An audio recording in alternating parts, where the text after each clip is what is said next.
बगावत, दिल संभल जा जरा। Episode number 8। अब तक आपने पढ़ा।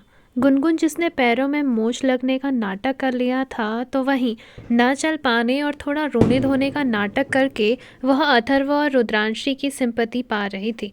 रुद्रांशी ने अथर्व की ओर देखा तो अथर्व ने गुनगुन की मदद करने के लिए गुनगुन को गोद में उठा लिया। अब देखना दिलचस्प होगा कि आखिर क्या गुनगुन के पैर में मोच लगने का वह बस नाटक कर रही है, तो वहीं क्या अथर्व गुनगुन के इन गंदे इरादों को समझ पाएगा। आइए जानते हैं। अब कहानी को आगे बढ़ाते हैं। अब आगे अथर्व की नज़दीकियों से गुनगुन मदहोश हो रही थी। उसने झट से अथर्व को गले लगा लिया, लेकिन इस समय उसका अथर्व को यूं गले लगाना अथर्व को अंदर ही अंदर बेचैन कर रहा था, क्योंकि वह रुद्रांशी के अलावा किसी और लड़की को अपने करीब बर्दाश्त नहीं कर सकता था। लेकिन यहाँ पर मजबूरी थी, तो वहीं गुनगुन उसकी मजबूरी का पूरा फ़ायदा उठा रही थी। इस बात का अंदाज़ा अथर्व को तो नहीं हो रहा था, क्योंकि वह गुनगुन को रुद्रांशी की बहन की नज़र से देख रहा था, लेकिन गुनगुन तो अथर्व को कुछ और ही नज़र से देख रही थी। वह अथर्व से इस तरीके से चिपटी हुई थी मानो वो अथर्व की सारी खुशबू अपने अंदर समेट लेगी। थोड़ी ही देर में सीढ़ियाँ चढ़ते ही मंदिर आ गया, तो अथर्व ने गुनगुन को नीचे उतरने के लिए कहा। गुनगुन अथर्व की गोद से नीचे नहीं उतरना चाहती थी, लेकिन क्या करे, मजबूरीवश उसे उतरना पड़ा। लेकिन जैसे ही उसने ज़मीन पर कदम रखा तो वो ज़ोर से चीख पड़ी। गुनगुन फिर से रोने का नाटक करते हुए बोली। गुनगुन बोली, मेरे पैर में बहुत दर्द हो रहा है। ऐसा लग रहा है जैसे मुझसे खड़ा नहीं हो पाएगा। रुद्रांशी, मैं क्या करूं? मुझे तो लग रहा है शायद मैं यहाँ तुम्हें गलत ले आई। ना मैं यहाँ आती ना ये सब होता। रुद्रांशी बोली, कोई बात नहीं दी, हादसा देखकर थोड़ी ना आता है, और इसमें आपकी कोई गलती नहीं है। वो तीनों आपस में बात कर ही रहे थे कि तभी वहाँ पंडित जी आ गए। पंडित जी उन तीनों की तरफ देखते हुए बोले, आप लोग आइए, पूजा कर लीजिए। वैसे आप दोनों में से इनकी पत्नी कौन है? गुनगुन ने जैसे ही यह सुना तो उसके चेहरे पर मुस्कान थी, लेकिन उसकी मुस्कान ज़्यादा देर तक ना रह सकी। रुद्रांशी बोली, मैं हूँ। हमारी कुछ ही दिन पहले शादी हुई है। पंडित जी ने उन दोनों को आशीर्वाद दिया और अथर्व और रुद्रांशी की ओर देखते हुए पंडित जी बोले, ईश्वर आप दोनों की जोड़ी सलामत रखे। गौरी और शिव के मंदिर में आकर नव दंपति अगर पूजा अर्चना करें तो उनकी जोड़ी हमेशा के लिए सही सलामत रहती है।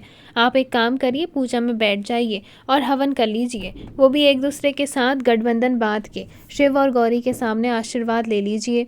जैसे ही रुद्रांशी ने यह सुना तो उसके चेहरे पर मुस्कान आ गई, तो वहीं अथर्व रुद्रांशी के चेहरे पर ये मुस्कान देखकर कायल हो रहा था। अथर्व पंडित जी की ओर देखकर बोला, जी पंडित जी, रुद्रांशी की खुशी के लिए मैं और उसका साथ पाने के लिए मैं कुछ भी करने को तैयार हूँ। कोई सी भी पूजा, कोई सा भी हवन करने को तैयार हूँ। आप बस तैयारी करिए। पंडित जी बोले, ठीक है जजमान, आप एक काम करिए, हाथ मुंह धोकर आसन ग्रहण करिए। तब तक मैं हवन और पूजा की सारी तैयारी और व्यवस्था करता हूँ। इतना सुनते ही अथर्व ने हाँ में सर हिलाया और रुद्रांशी और गुनगुन को लेकर नल की ओर गया। उन तीनों ने अपने हाथ पैर धोए और हवन में बैठकर पंडित जी ने गुनगुन को एक कपड़ा दिया और उसे रुद्रांशी की साड़ी के साथ गठबंधन बांधने के लिए कहा, क्योंकि अब पूजा में अथर्व और रुद्रांशी गठबंधन के साथ बैठने वाले थे। गुनगुन ने जैसे ही यह सुना तो उसने खुशी हुई और वह कपड़ा लिया। उसने पहले वो उस कपड़े को अथर्व के कंधे पर डाला और फिर उस कपड़े से रुद्रांशी की साड़ी में लपेटकर गठबंधन करने लगी। लेकिन जब उन तीनों का ध्यान नहीं था तो उसने चुपके से अपने दुपट्टे को उन दोनों के गठबंधन में बांध दिया। हालांकि इस बात का अंदाज़ा उन तीनों में से किसी को नहीं था। थोड़ी देर में पूजा शुरू हुई। पंडित जी ने लगभग 1 घंटे बाद आरती करने के लिए उन दोनों को खड़ा होने के लिए कहा, तो वह दोनों अचानक खड़े हो गए। हालांकि गुनगुन के पैर में मोच लगी थी तो उसे खड़ा होने में दिक्कत हुई, लेकिन जैसे ही अथर्व और रुद्रांशी खड़े हुए तो अचानक खड़े होने से गुनगुन का दुपट्टा जो कि उस गठबंधन में लगा था वह नीचे गिर गया, क्योंकि गुनगुन उस गठबंधन में अपने दुपट्टे को अच्छे से लगाना भूल गई थी। उसे ये लग रहा था कि उसने उस गांठ में अपने दुपट्टे को अच्छे से फंसाया है, लेकिन वह दुपट्टा अच्छे से फंसा नहीं था। पूजा करते वक्त जैसे ही अथर्व और रुद्रांशी खड़े हुए तो अचानक खड़े होने के कारण वह दुपट्टा गठबंधन से नीचे गिर गया। गुनगुन को इस बारे में कुछ नहीं पता था। वो भी पूजा करने के लिए धीरे से खड़ी हुई और उन दोनों के साथ पूजा करने लगी। गुनगुन को अभी भी यही लग रहा था कि इस हवन में वह भी अथर्व के साथ बैठी है, लेकिन उसे इस बात का अंदाज़ा भी नहीं था कि उसका दुपट्टा तो कब का खुल चुका है। थोड़ी देर जैसे ही आरती समाप्त हुई, पंडित जी ने अथर्व और रुद्रांशी को शिव और गौरी के चरणों में जाकर माथा टेक आशीर्वाद लेने के लिए कहा। गुनगुन कुछ समझ पाती उससे पहले ही अथर्व और रुद्रांशी वहां से शिव और गौरी के चरणों में माथा टेकने के लिए चले गए। तभी गुनगुन को होश आया कि गठबंधन में उसका दुपट्टा लगा ही नहीं है, बल्कि दुपट्टा तो नीचे गिर कर जमीन पर लटक रहा है। ये देखकर तो गुनगुन के होश उड़ गए। लो जी, गुनगुन का तो पोपट हो गया। कहाँ वो अथर्व के साथ अपने दुपट्टे का गठबंधन जोड़ना चाहती थी, कहाँ भगवान का ऐसा चमत्कार हुआ कि उसका दुपट्टा ही उस गठबंधन से निकल गया। अब इससे बड़ा इशारा गुनगुन को और क्या चाहिए कि भगवान भी नहीं चाहते कि उसका अथर्व के साथ रिश्ता जुड़े। जैसे ही अथर्व और रुद्रांशी भगवान का आशीर्वाद लेने के लिए खड़े हुए शिव और गौरी की मूर्ति के सामने गए ही थे कि तभी गुनगुन ने देखा उसका दुपट्टा तो अथर्व के साथ गठबंधन में जुड़ा ही नहीं है। ये देखकर तो उसके सारे अरमानों पर पानी फिर गया और उसके होश उड़ गए। उसे यकीन नहीं था कि ये अचानक कैसे हुआ। वह पूरी पूजा में निश्चिंत होकर इसलिए बैठी थी कि उसे लग रहा था कि उसकी पूजा अथर्व के साथ हो रही है, क्योंकि उसने रुद्रांशी के गठबंधन को धीरे से और हल्के से बांधा हुआ था और अपने दुपट्टे को गठबंधन में टाइट करके फंसाया था। और यहाँ तो उल्टा ही हो गया। पंडित जी उन दोनों के पास आए और अथर्व और रुद्रांशी को टीका लगाने लगे। तभी अथर्व ने गुनगुन की ओर देखा और कहा। अथर्व बोला, अरे गुनगुन, तुम वहां पर खड़ी क्यों हो? इधर आओ ना। तभी अथर्व को ध्यान आया कि गुनगुन के पैर में चोट है। अथर्व फिर बोला, अरे रुको, मैं आता हूँ। तुम्हारे पैर में चोट है ना, तुम ज़्यादा चलो मत, कहीं सूजन और बढ़ गई तो दिक्कत हो जाएगी। यही कहकर गुनगुन को लेने अथर्व आगे बढ़ा ही था कि तभी जिस गठबंधन की गांठ रुद्रांशी की साड़ी के साथ गुनगुन ने हल्की बांधी हुई थी, वह गठबंधन खुलने ही जा रहा था कि पंडित जी और रुद्रांशी ने एक साथ उसे पकड़ लिया। पंडित जी बोले, ये गठबंधन कैसे खुल गया? लगता है गांठ ढीली हो गई। रुद्रांशी बोली, कोई बात नहीं पंडित जी, ये गांठ मैं टाइट कर देती हूँ। अथर्व और मेरा रिश्ता इतना कमज़ोर नहीं कि किसी भी हल्की गांठ के कारण खुल जाए।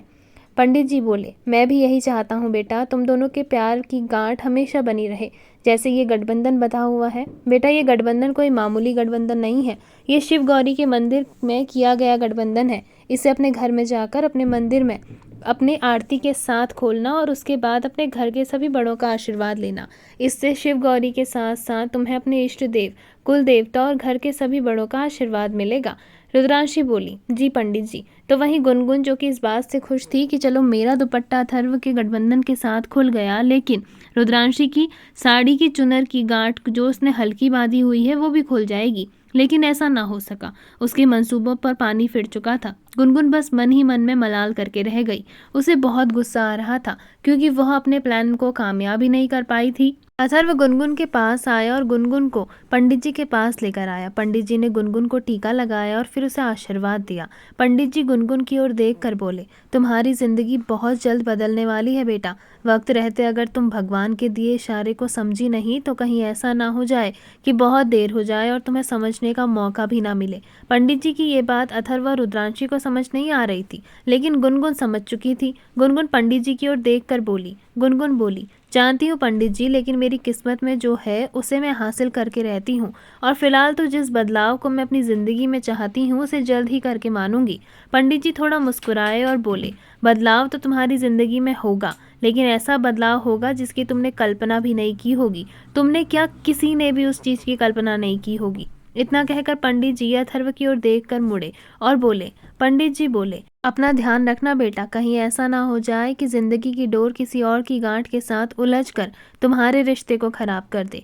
दोनों एक दूसरे पर हमेशा भरोसा रखना, क्योंकि आने वाला कुछ समय तुम दोनों की जिंदगी के लिए बहुत कठिन है। तुम्हारे प्यार की और तुम्हारे रिश्ते की बहुत बड़ी परीक्षा होने वाली है। जैसे ही रुद्रांशी ने यह सुना तो अंदर ही अंदर वह डर गई, पर फिर भी उसने उस डर को अपने चेहरे पर नहीं आने दिया। रुद्रांशी पंडित जी से बोली, मैं पूरी कोशिश करूंगी पंडित जी अपने रिश्ते को मजबूत बनाए रखने के लिए। पंडित जी बोले, ईश्वर तुम्हारे साथ है बेटा। वह तीनों ही पंडित जी का आशीर्वाद लेकर मंदिर से विदा हो चुके थे, लेकिन गुनगुन के दिमाग में अभी भी बहुत कुछ चल रहा था। गुनगुन ने अपने फ़ोन से किसी को फ़ोन किया, लेकिन कॉल रिसीव होते ही कॉल कट कर दिया। दूसरी ओर से गुनगुन का मिस कॉल पाते ही सामने वाला चौकन्ना हो चुका था, क्योंकि अब गुनगुन का प्लान शुरू हो गया था। थोड़ी ही देर में वह तीनों जैसे ही घर पहुंचने वाले थे कि गुनगुन के फ़ोन पर किसी का फ़ोन आया। गुनगुन ने फ़ोन कॉल रिसीव किया तो दूसरी ओर से जो उसे सुनाई दिया उसे सुनकर गुनगुन हैरान हो गई और वह ज़ोर से बोली। गुनगुन बोली, क्या, कब हुआ ये, और ऐसे कैसे हो सकता है?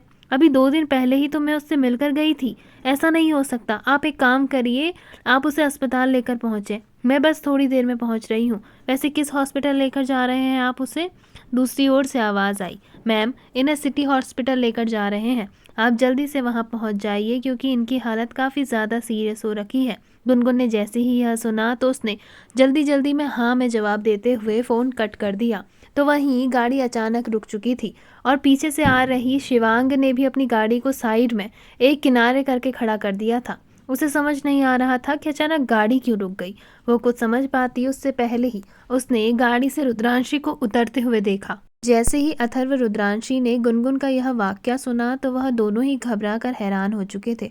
उन्हें समझ नहीं आ रहा था कि अचानक क्या हो गया। अथर्व ने गाड़ी रोकी और फिर गुनगुन की ओर देखते हुए बोला। अथर्व बोला, क्या हुआ गुनगुन, सब ठीक तो है ना? तुम इतनी ज़्यादा घबरा क्यों गई? गुनगुन की आंखों से आंसू बहने लगे। गुनगुन अथर्व की ओर देख कर बोली। गुनगुन बोली, मेरी बेस्ट फ्रेंड रिया का एक्सीडेंट हो गया है। उसे अस्पताल में एडमिट किया गया है। मुझे समझ नहीं आ रहा कि मैं क्या करूं।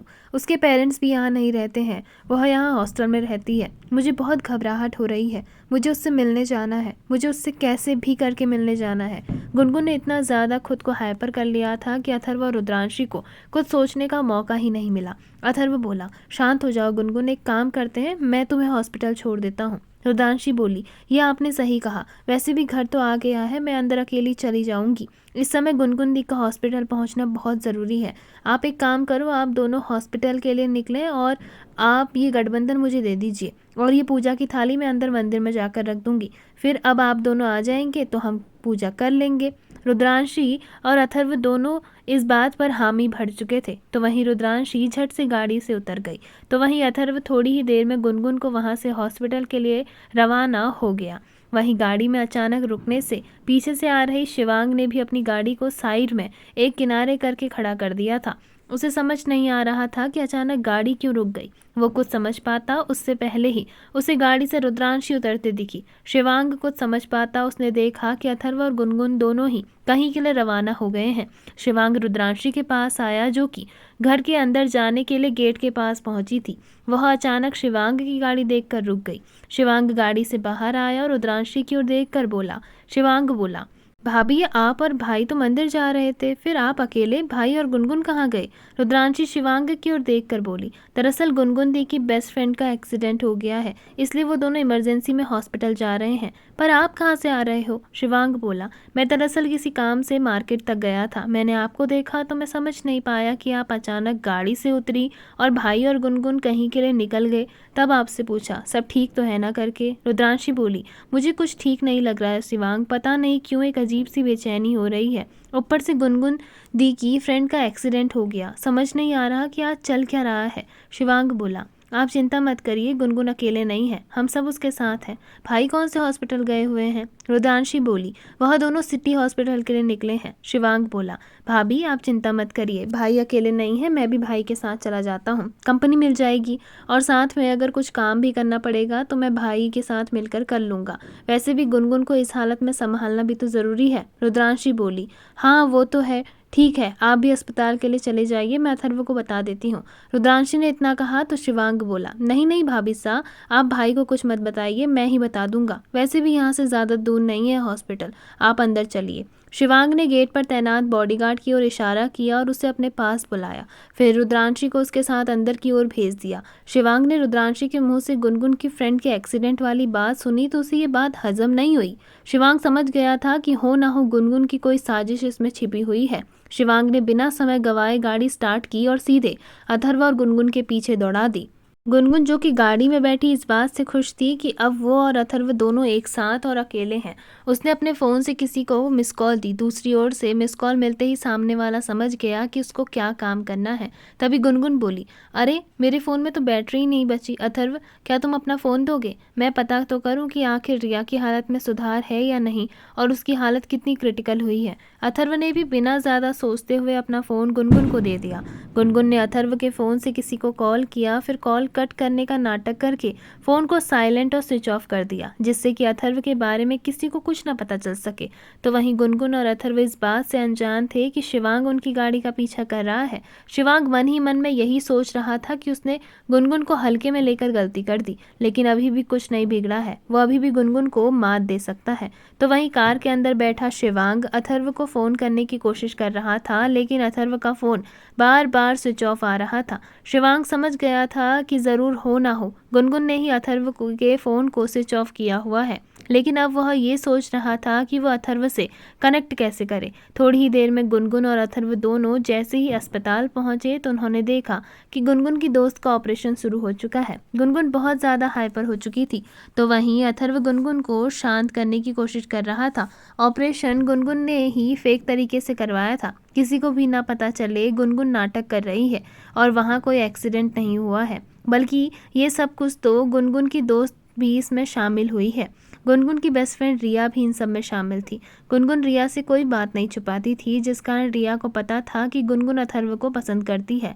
लेकिन जब रिया को अथर्व और रुद्रांशी की शादी की बात चली तो उसने भी गुनगुन को भड़काने में कोई कसर नहीं छोड़ी थी। तो वहीं रिया भी अब इन सब में शामिल हो चुकी थी। गुनगुन बाहर अथर्व के साथ बैठी अंदर ऑपरेशन होने का इंतज़ार कर रही थी। थोड़ी देर में डॉक्टर बाहर आए तो उन्होंने बताया कि रिया की कंडीशन ज़्यादा ही ख़राब हो रखी है, लेकिन उसका ऑपरेशन सक्सेसफुली हो चुका है, पर अभी उसे होश आने में काफ़ी ज़्यादा समय लगेगा। अथर्व को इस बात की शांति थी कि चलो ऑपरेशन तो हो गया। तो वहीं अथर्व गुनगुन की तरफ देखते हुए बोला, अथर्व बोला, ऑपरेशन तो हो गया है गुनगुन, मैं रुद्रांशी को बता देता हूँ, खाली में वो परेशान हो रही होगी। तभी गुनगुन हड़बड़ाते हुए बोली, रुद्रांशी को? अथर्व तुम एक काम करो, तुम डॉक्टर के पास जाकर पता कर लो कि कहीं कुछ और दिक्कत तो नहीं है। रुद्रांशी को मैं फ़ोन करके सारी बात बता देती हूँ। जैसे ही अथर्व ने यह सुना तो उसे कोई गड़बड़ नहीं लगी। अथर्व बोला, ये ठीक है, मैं तब तक बाकी के काम निपटा लेता हूँ, तुम घर पर सबको बता दो। गुनगुन ने यह सुन हाँ में जवाब दिया। अथर्व गुनगुन का जवाब पाकर वहाँ से चुपचाप चला गया। गुनगुन मन ही मन में उसे जाता हुआ देखकर खुद से बोली, यही तो मैं चाहती थी, अब रुद्रांशी को वही पता चलेगा जो मैं उसे बताऊंगी। गुनगुन ने अपना फ़ोन निकाल कर रुद्रांशी को कॉल करके ये कह दिया कि अभी अभी ऑपरेशन हुआ है, फिर डॉक्टर ने उन दोनों को वहीं रुकने के लिए कहा है, तो हो सकता है कि अथर्व और गुनगुन को समय लग जाए। रुद्रांशी भी बहुत ज़्यादा परेशान हो रखी थी, इसलिए उसके दिमाग से ही निकल गया कि उसे उनको ये बताना है कि उसने शिवांग को भी इस बारे में बता दिया था। लेकिन फिर कॉल कट हो जाने के बाद रुद्रांशी को ध्यान आया, तो रुद्रांशी ने मन ही मन में सोचा कि हो सकता है शिवांग ने खुद ही उनको सब बता दिया हो, क्योंकि शिवांग कह रहा था कि वह खुद ही अथर्व को अपने बारे में बता देगा। फ़ोन कट हो जाने के बाद गुनगुन के चेहरे पर एक अजीब सी सुकून और एक अजीब सी मुस्कान थी। गुनगुन ने एक नज़र वार्ड बॉय की तरफ देखा तो वह उसको देखकर मुस्कुरा रहा था। गुनगुन ने उससे कुछ इशारा किया तो वहीं थोड़ी ही देर में वह वहाँ से चला गया। थोड़ी ही देर में अथर्व भी डॉक्टर से मिलकर वहाँ आ चुका था। अथर्व ने रिया की फाइल गुनगुन को दिखाई और गुनगुन की तरफ देखते हुए कहा। अथर्व बोला, गुनगुन, मैं सोच रहा हूँ हमें रिया के पेरेंट्स को इस हादसे के बारे में बता देना चाहिए। गुनगुन बोली, हाँ मुझे भी यही लगता है। ठीक है, पर रिया का कुछ ज़्यादा बड़ा एक्सीडेंट हुआ है, कहीं वह घबरा ना जाए, तुम चिंता मत करो, मैं उन्हें आराम से सब समझा कर सब कुछ बता दूंगी। इतना कहकर गुनगुन ने हाँ में सर हिलाया तो वहीं गुनगुन अथर्व की ओर देख कर फिर बोली। गुनगुन बोली, तुमने सुबह से कुछ नहीं खाया है, कम से कम चाय तो पी लो। अथर्व को भी अब चाय या कॉफ़ी की नीड तो हो चुकी थी, क्योंकि वह सुबह से लैपटॉप पर काम कर रहा था और उसके बाद ही वह सीधे मंदिर के लिए निकल गया था। अब उसे एक स्ट्रॉन्ग कॉफ़ी या फिर एक कड़क चाय की ज़रूरत महसूस हो रही थी। अथर्व ने भी गुनगुन की इस बात पर एतबार किया और फिर गुनगुन से बोला। अथर्व बोला, तुम अपने लिए भी चाय मंगा लो, तुमने भी तो कुछ नहीं पिया है और मुझे लगता नहीं कि हम इतनी जल्दी यहाँ से फ्री हो पाएंगे। गुनगुन बोली, हाँ मेरी भी रुद्रांशी से बात हो गई है, मैंने उसे समझा दिया कि शायद हमें थोड़ा टाइम और लग सकता है, पर अगर तुम्हें दिक्कत हो रही है तो तुम घर चले जाओ, मैं हूँ यहाँ रिया के साथ। अथर्व बोला, नहीं नहीं गुनगुन, ऐसी कोई बात नहीं है, दरअसल रुद्रांशी ने पगफेरे की रस्म के लिए जाना है और तुम्हें भी उसके साथ जाना था। गुनगुन बोली, उसकी चिंता तुम मत करो, रुद्रांश पगफेरे की रस्म के लिए रुद्रांशी को लेकर चला जाएगा। मेरी बात हो गई है रुद्रांश से, मैंने यहाँ की सिचुएशन बता दी है। वह सीधे रुद्रांशी को लेकर घर चले जाएंगे और मैं भी रिया की हालत में जैसे ही सुधार आता है रिया को लेकर घर चली जाऊंगी, फिर उसके बाद तुम भी घर चले जाना। अथर्व बोला, तब तो ठीक है, अगर तुमने रुद्रांशी से बात कर ली है तो। थोड़ी ही देर में वहाँ वार्ड बॉय आया और चाय लेकर आ गया। गुनगुन को देखकर उसके चेहरे पर एक अलग सी चमक थी और गुनगुन समझ गई थी कि उसका काम हो चुका है। गुनगुन ने अथर्व को चाय दी और बोली, गुनगुन बोली, तुम्हारी चाय अथर्व। अथर्व ने गुनगुन के हाथों से चाय का कप लिया और चाय चुपचाप पीने लगा। लगभग 15 मिनट ही हुए थे कि अथर्व का सर अचानक भारी सा होने लगा। अथर्व कुछ समझ पाता उससे पहले वो वहीं चेयर पर बैठ गया। गुनगुन अथर्व की हालत देखकर समझ रही थी, पर वो मासूम बनते हुए अथर्व की ओर देखकर बोली। गुनगुन बोली, अथर्व क्या हुआ तुम्हें, तुम्हारी तबीयत ठीक नहीं लग रही। अथर्व बोला, पता नहीं, अचानक से सर बहुत भारी भारी सा हो रहा है, शायद चाय में कुछ मिलाया हुआ था। तभी गुनगुन बोली, चाय में? पर मुझे तो अभी तक ऐसा कुछ भी नहीं लग रहा है। तभी अथर्व बोला, पता नहीं क्यों पर मेरा सर बड़ा अजीब सा हो रहा है। गुनगुन बोली, एक काम करते हैं, हम यहीं हॉस्पिटल के प्राइवेट रूम में चलते हैं, तुम थोड़ी देर आराम कर लो, शायद थकान की वजह से ऐसा फील हो रहा हो। इतना कहकर गुनगुन ने अथर्व को वहीं रूम में लेटने के लिए कह दिया। गुनगुन धीरे धीरे अथर्व के करीब आना चाहती थी। थोड़ी ही देर में अथर्व पूरी तरीके से नींद के आगोश में चला गया। गुनगुन यही तो चाहती थी। रात होने को आई थी तो वहीं घर में रुद्रांशी इस बात से परेशान हो रखी थी कि अथर्व का फ़ोन नहीं लग रहा, लेकिन गुनगुन से बात हो जाने के बाद रुद्रांशी को ये तसल्ली थी कि वो दोनों हॉस्पिटल में ही हैं और ठीक है। रुद्रांशी एक अंदेशा यही भी लगा रही थी कि शायद अथर्व के फ़ोन की बैटरी चली गई, जिस कारण अथर्व के फ़ोन स्विच ऑफ हो गया। पूरी रात रुद्रांशी को नींद नहीं आई तो वहीं पूरी रात अस्पताल में गुनगुन अथर्व के करीब लेटी रही। थोड़ी ही देर में वहाँ एक वार्ड बॉय आया और उन दोनों की उसने कुछ तस्वीरें ली और किसी को फ़ोन मिलाकर उन तस्वीरों को किसी को सेंड कर दिया। वहीं अस्पताल में शिवांग भी मौजूद था। शिवांग को इस बात का अंदाज़ा नहीं था कि गुनगुन इस हद तक नीचे गिर सकती है। शिवांग बस यही सोच रहा था कि कहीं गुनगुन अथर्व को कोई नुकसान ना पहुंचाए, इसलिए अब तक शिवांग उनके सामने नहीं आया था। वह तीनों हॉस्पिटल में ही थे। शिवांग गुनगुन पर नज़र रखे हुए था। सुबह हुई तो अथर्व की नींद खुली, साथ ही में उसके सर में तेज दर्द होने लगा। उसने देखा कि वह दोनों सोफे पर हैं, साथ ही में उसने गुनगुन को काफ़ी टाइटली पकड़ा हुआ है। वह ये सोच ही रहा था कि अचानक उसके हिलने से गुनगुन की नींद खुल गई। गुनगुन ने अथर्व की ओर देखा और कहा, गुनगुन बोली, गुड मॉर्निंग, अब तुम्हारी तबीयत कैसी है? अथर्व बोला, मेरी तबीयत तो ठीक है, लेकिन हम यहाँ। गुनगुन बोली, हाँ, कल तुम्हारे सर में बहुत तेज़ दर्द होने लगा था, तुम आराम करने के लिए यहीं आ गए, मुझे तुम्हारी चिंता हो गई, मैं भी यहीं पर बैठी रह गई, पर न जाने कब मेरी आँख लग गई, मुझे पता ही नहीं चला, सॉरी। अथर्व बोला, कोई बात नहीं, मैं फ्रेश होकर आता हूँ। तो तुमने डॉक्टर से बात की? गुनगुन बोली, हाँ, रात को तो की थी, डॉक्टर कह रहे थे कि सुबह तक रिया को होश आ जाएगा। अथर्व बोला, ठीक है, मैं फ्रेश होकर आता हूँ, उसके बाद मैं रुद्रांशी से बात करता हूँ, कल रात से उससे बात नहीं हो पाई है। गुनगुन ने हाँ में जवाब दिया। वहीं अथर्व गुनगुन का जवाब पाकर फ्रेश होने के लिए चला गया। गुनगुन झट से अथर्व का फ़ोन निकाल कर उसने उसका फ़ोन ऑन किया।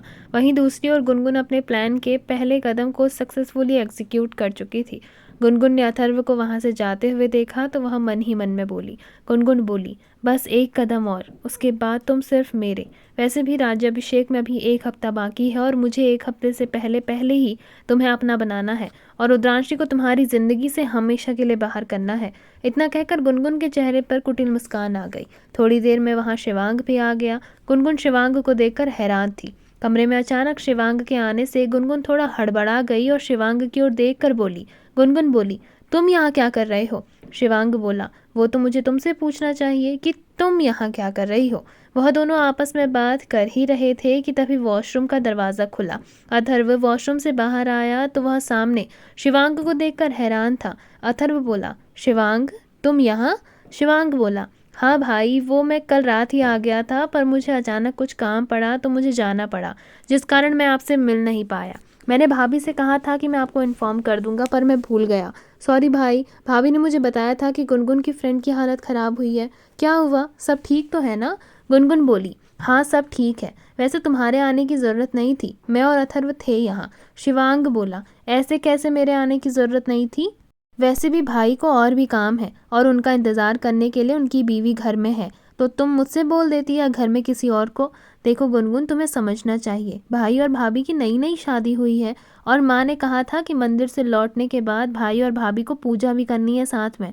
तो तुम हम में से किसी को बता सकती थी। खैर कोई बात नहीं भाई, आप चलें घर। वैसे भी सुबह सुबह का टाइम है, मेरी माँ से बात हो गई है, उन्होंने अभी तक पूजा नहीं की है, वो आपका इंतज़ार कर रहे हैं। पूजा करने के बाद आपको गठबंधन भी खोलना है। अथर्व ने जैसे ही यह सुना तो अथर्व ने हाँ में सर हिलाते हुए कहा। अथर्व बोला, हाँ ठीक है, मैं तैयार हूँ, थोड़ी देर में निकलते हैं। गुनगुन, तुम डॉक्टर से बात कर लो, अगर कुछ इमरजेंसी है तो तुम और शिवांग यहाँ रुक जाओ, मैं घर चला जाता हूँ, वैसे भी रुद्रांशी मेरा वेट कर रही होगी। गुनगुन कुछ न कह सकी, उसे शिवांग को देखकर बहुत ज़्यादा गुस्सा आ रहा था। अथर्व ने बिना गुनगुन के जवाब को सुने ही वहाँ से जाने का फैसला किया। अथर्व वहाँ से निकल चुका था। अथर्व के जाते ही गुनगुन शिवांग पर बरस पड़ी। गुनगुन बोली, तुम्हारी हिम्मत कैसी हुई मेरे और अथर्व के बीच आने की? शिवांग बोला, मैं तुम दोनों के बीच नहीं आ रहा हूँ, बल्कि बीच में तो तुम आ रही हो, रुद्रांशी भाभी और भाई के बीच में। बेहतर होगा कि तुम अपनी टांग और अपनी नाक दोनों ही उनके रिश्ते से दूर रखो, वरना मुझसे बुरा कोई नहीं होगा, याद रखना। गुनगुन, अभी तक तो मैं तुम्हारी सारी हरकतों के बारे में घर वालों को नहीं बताया है, लेकिन अगर तुमने अपनी हरकतों को बंद नहीं किया तो मुझे सबको सच बताने में 2 मिनट भी नहीं लगेंगे। आई बात समझ में? मुझे पता है कल भी भाई को यहाँ लाने के पीछे तुम्हारा ज़रूर कोई मकसद होगा, हो ना हो उस मकसद को मैं ज़रूर पता लगा कर रहूँगा। मैं तुम्हें तुम्हारे मकसद में किसी भी कीमत पर कामयाब नहीं होने दूंगा।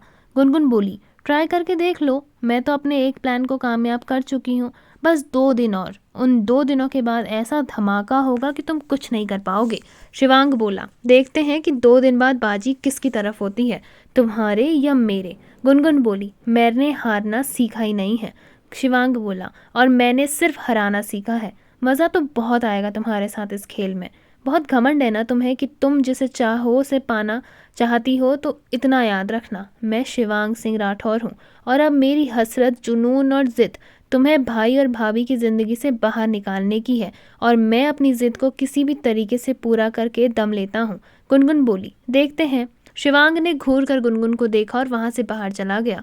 गुनगुन सुबह सुबह अपना मूड खराब नहीं करना चाहती थी, लेकिन वह समझ सकती थी कि शिवांग की खोखली धमकियां नहीं हैं। शिवांग उसे रोकने के लिए ज़रूर कुछ ना कुछ तो करेगा, इसलिए गुनगुन ने पहले शिवांग को अपने रास्ते से हटाने का सोचा। उसने तुरंत अपनी बुआ को फ़ोन किया तो दूसरी तरफ से उसकी बुआ ने शिवांग को हटाने के लिए एक ऐसा प्लान बताया जिसे सुनकर गुनगुन खुशी से झूम उठी। गुनगुन अपनी बुआ से फ़ोन पर बात करते हुए बोली। गुनगुन बोली, आपने तो बहुत अच्छा प्लान बताया, इससे सांप भी मर जाएगा और लाठी भी नहीं टूटेगी।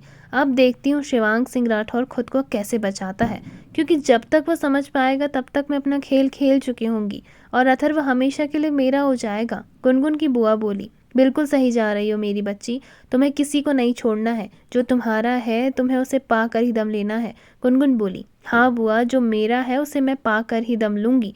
फिलहाल आप ये बताइए, अगर रुद्रांशी मेरे रास्ते में आई तो क्या करूँ?